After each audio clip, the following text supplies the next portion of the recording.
Dalam Perang Dunia Kedua, seluruh dunia menggunakan sekitar 5 megaton bahan peledak. Sekarang ini,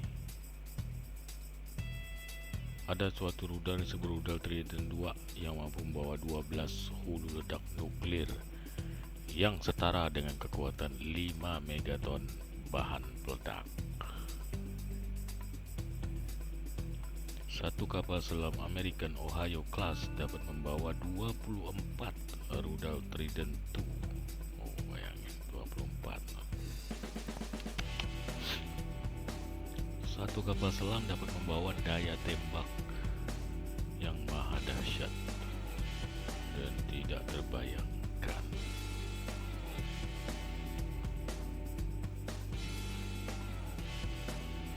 Padahal dalam kenyataannya, karena adanya perjanjian pengurangan senjata dan kepraktisan, kapal-kapal ini membawa kurang dari persenjataan maksimalnya, dan kapal selam ini masih bisa merayap kemana saja tanpa terdeteksi, yang dapat menempaskan daya tembak mereka lebih kuat dari seluruh persenjataan dunia yang ada dalam sekejap. Kapal selam itu berbeda tujuannya dengan elemen angkatan laut lainnya. Seperti kapal induk misalnya, itu dibuat dengan demikian besarnya untuk menimbulkan suatu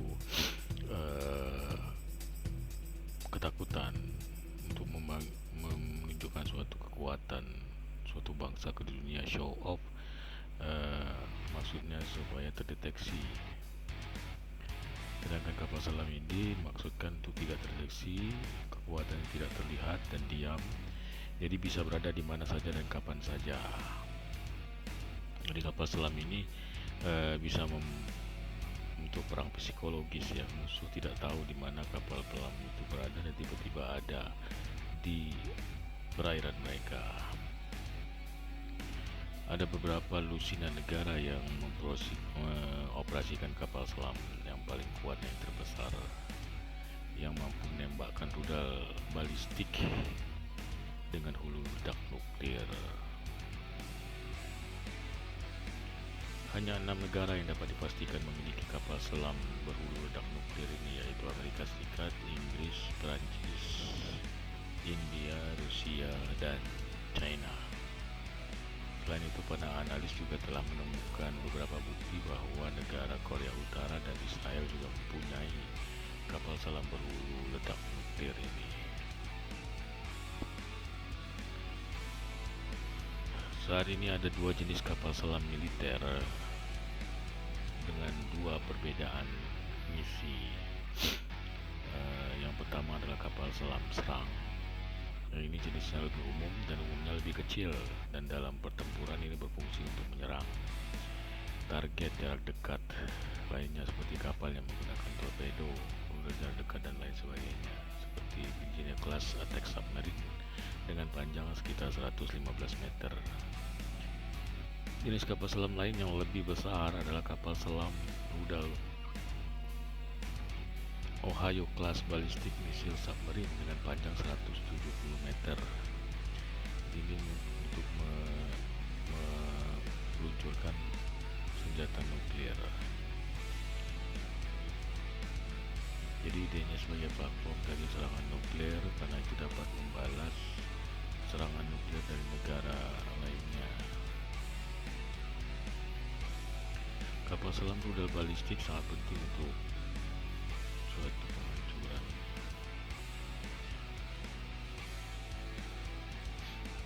Jadi jika suatu negara diserang dengan senjata nuklir oleh negara lainnya, kemungkinan kapal selam nuklir mereka akan membalas serangan tersebut tanpa terdeteksi, karena kapal selam nuklir berada di bawah air yang sulit untuk dihancurkan. Jadi banyak orang menganggap bahwa kapal selam yang diledaki dengan rudal nuklir itu benar-benar sebuah bentuk pencegahan agar tidak terjadinya peperangan nuklir, atau mengurangi kemungkinan orang lain menggunakan nuklir terhadap negaranya.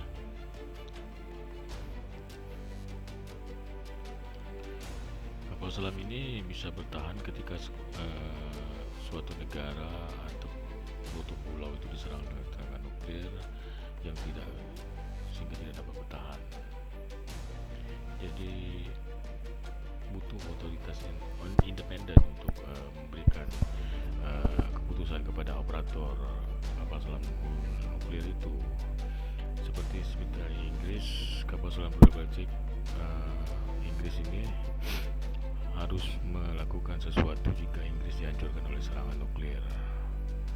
Jadi surat perintah itu sudah ditulis oleh setiap Perdana Menteri di awal masa jabatan mereka dan kemudian akan dihancurkan di akhir jabatan mereka. Jadi kalau di Inggris itu setiap Perdana Menterinya harus memilih mana dari 4 opsi potensial yang harus diinstruksikan jika negara Inggris diserang oleh senjata nuklir. Yang pertama, tidak melakukan apa-apa. Yang kedua, menempatkan kendali di bawah sekutu. Kemudian yang ketiga, memberikan komander untuk mengambil keputusan, dan keempat, membalas dengan kekuatan penuh.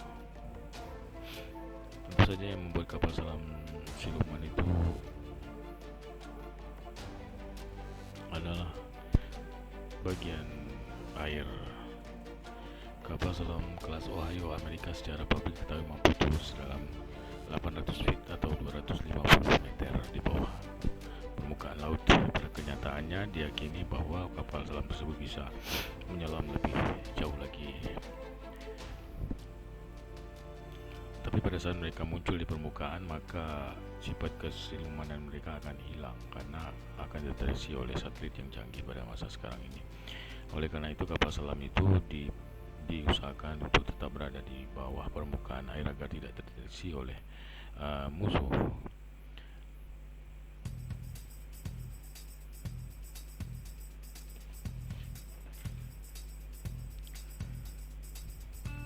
Jadi hampir semua kapal selam yang dilengkapi dengan rudal balistik di dunia ini adalah bertenaga nuklir. Artinya mereka memiliki jangkauan yang hampir tidak terbatas. Mereka menggunakan tenaga nuklir ya. Jadi inti reaktor kapalnya hanya perlu ditukar setiap beberapa dekade. Itu adalah inti nuklir. Selain itu, sebagian besar kapal selam memiliki generator oksigen dan desalinator. Seperti kapal induk, satu-satunya hal yang membatasi berapa lama mereka dapat dikerahkan adalah persediaan makan mereka. Jadi kapal selam itu mereka bisa bertahan berdasarkan jumlah persediaan makanan di kapal tersebut. Contohnya di kapal selam Amerika Serikat, mereka memiliki dua jenis awak yang sepenuhnya bekerja dalam waktu tertentu, yaitu awak biru dan awak berwarna emas ya. Awak biru akan mengawaki kapal pertama kali saat patroli berlangsung sekitar kurang lebih 77 hari. Kapal selam yang berbeda, patroli yang berbeda dijadwalkan sehingga selalu ada kapal selam yang dikerahkan setiap saat. Terlepas dari periode patroli yang selama ini, setidaknya di Angkatan Laut Amerika Serikat, kapal selam sebenarnya dikenal sebagai untuk mendapatkan makanan terbaik dari wadah apapun. Beberapa orang mengatakan bahwa kapal selam itu kecil, koki tidak banyak waktu tempat untuk menyembunyikan makanan jika tidak enak, karena tidak ada pilihan lain.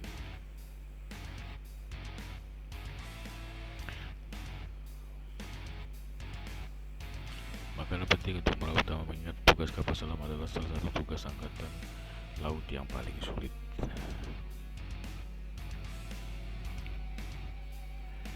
Jadi makanan segar itu bisa bertahan paling lama 2 minggu, sehingga kualitas makanannya itu akan menurun seiring perjalanan waktu. Akhirnya persediaan makanan yang tersisa tinggallah yang makanan di kaleng atau yang sudah lama dengan kualitas pangan yang menurun. Artinya semakin menurun kualitas makanan itu, maka waktu patroli mereka sepertinya akan segera berakhir. Jadi saat kru warna biru itu tiba di pelabuhan, kru yang kedua itu kru emas akan menggantikan kru biru ini untuk bekerja menyelesaikan penggantian, kemudian penyetokan barang dan masa pemeliharaan selama 25 hari. Mereka akan berganti shiftnya, dan kru biru kemudian akan digantikan oleh kru emas. Kru biru akan berlibur atau untuk pergi ke pelatihan berikutnya. Jadi siklus ini akan terus berlangsung selama bertahun-tahun.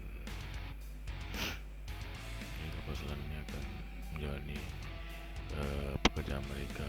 Awaknya itu mendapat libur 16 hari untuk 16 jam untuk berlibur. Dan kita bandingkan kapal selam ini dengan Boeing 747, dan ini adalah kapal selam American Ohio class. Wow, itu sangat besar sekali, hampir 2,5 kali panjang, dengan lingkar lambung jauh lebih besar daripada pesawatnya. Itu seri 400 1 meter panjangnya, sedangkan kapal selam Ohio class 171 meter.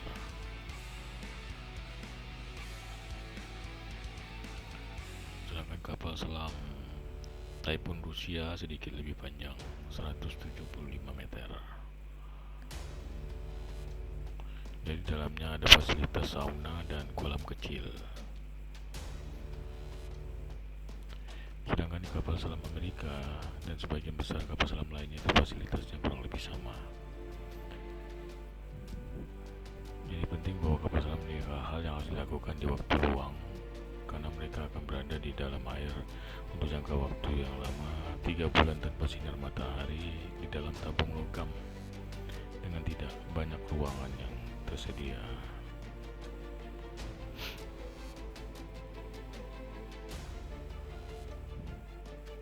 Kapal selam tentu memiliki perangkat gym yang biasanya terkonsolidasi dalam satu ruangan atau lebih. Jadi untuk awak kru jika ingin berlatih atau berolahraga, di kapal selam kelas Ohio yang besar, tempat tidur kecil kapal selam adalah satu-satunya ruang pribadi yang setiap awak miliki.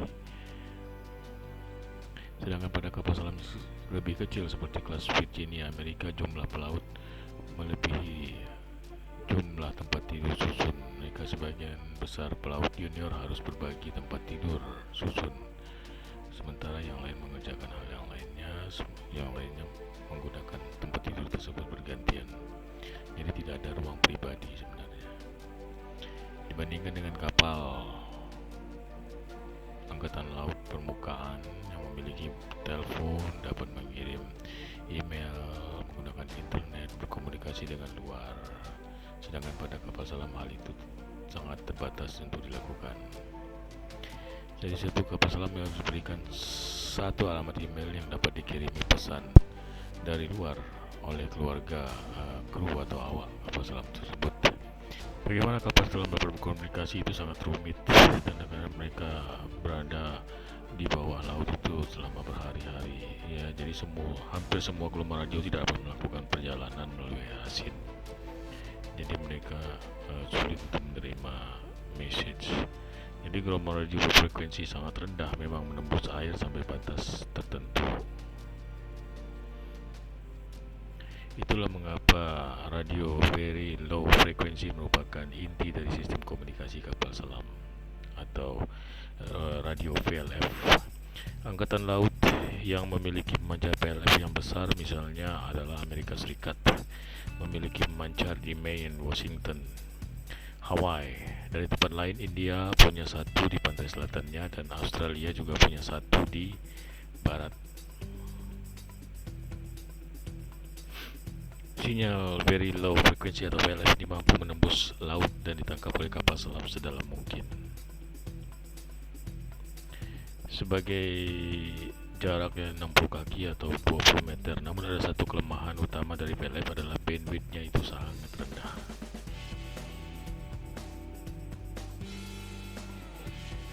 Bahkan sinyal VLF ini tidak dapat mengirimkan sinyal audio dalam waktu real time, dan yang paling dapat dilakukan adalah sekitar 700 kata itu dalam 1 menit. Jika lebih dalam lagi, beberapa kapal selam memiliki kemampuan untuk meluncurkan pelampung ke dalam perairan yang lebih dangkal untuk menerima sinyal komunikasi.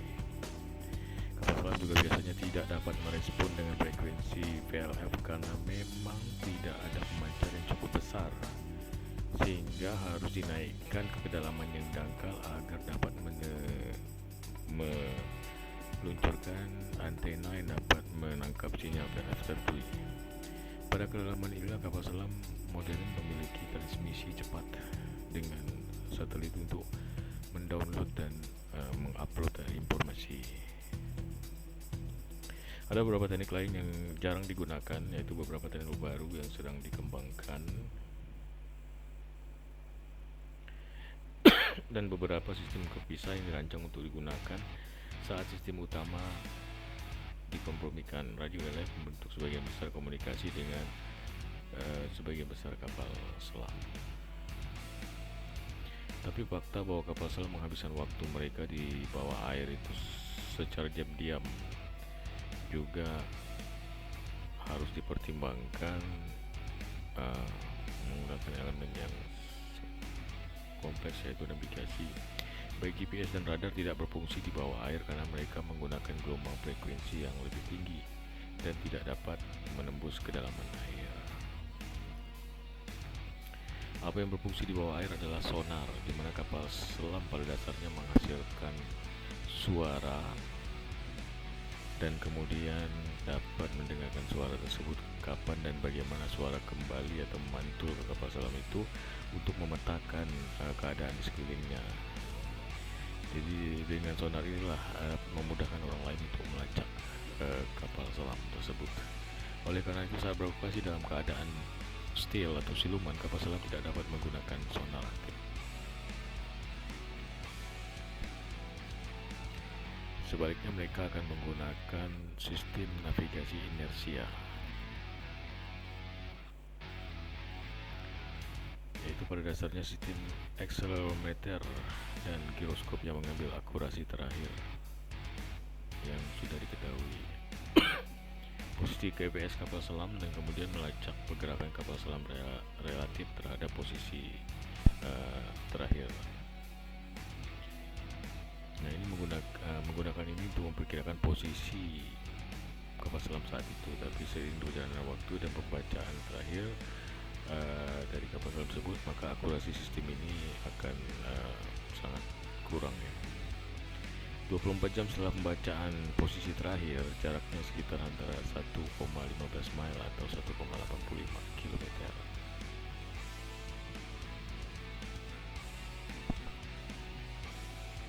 Jadi akurasinya sangat rendah. Sekarang ini teknik ini dikomunikasikan konsultasi peta, biasanya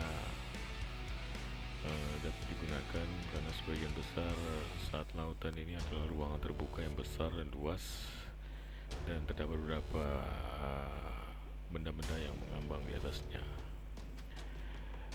Permukaan tempat kapal selam bisa saling bertabrakan. Beberapa kapal selam modern memilih jubah yang sangat baik sehingga kapal selam hanya berjarak beberapa meter dengan kapal lainnya tidak dapat mendeteksi. Itu yang terjadi pada malam 3 Februari 2009 ketika HMS Vaguat Angkatan Laut Inggris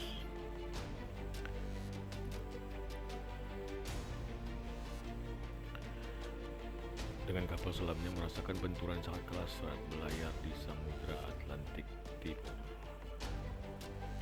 Kapal selam itu bertabrakan dengan kapal selam Prancis Le Triomphe yang secara kebetulan saja. Untung saja mereka melaju dengan kecepatan yang sangat rendah, jadi tidak ada catatan cedera.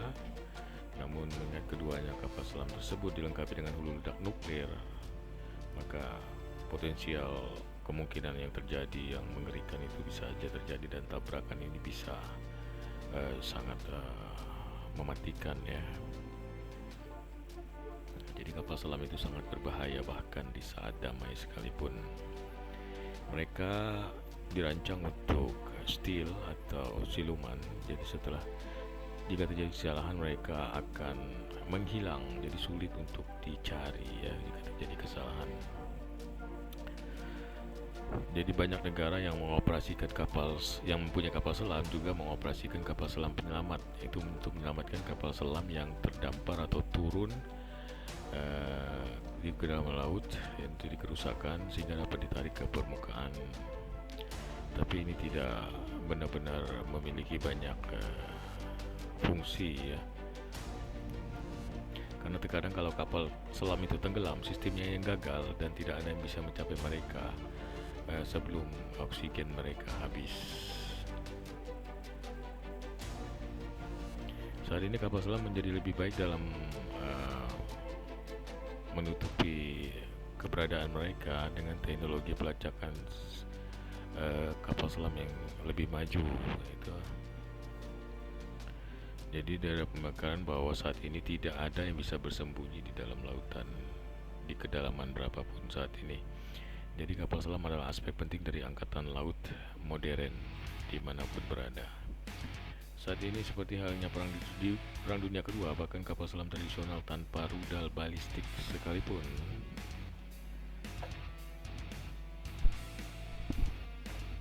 akan sangat efektif dan mematikan.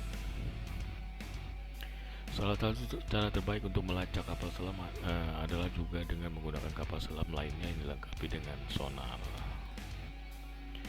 Situasi di mana negara membutuhkan kapal selam karena negara lain juga memiliki kapal selam. Itulah mengapa masih ada ratusan dari kapal selam tersebut di suatu tempat di mana saja yang tanpa kita ketahui yang siap untuk menyerang kapan saja.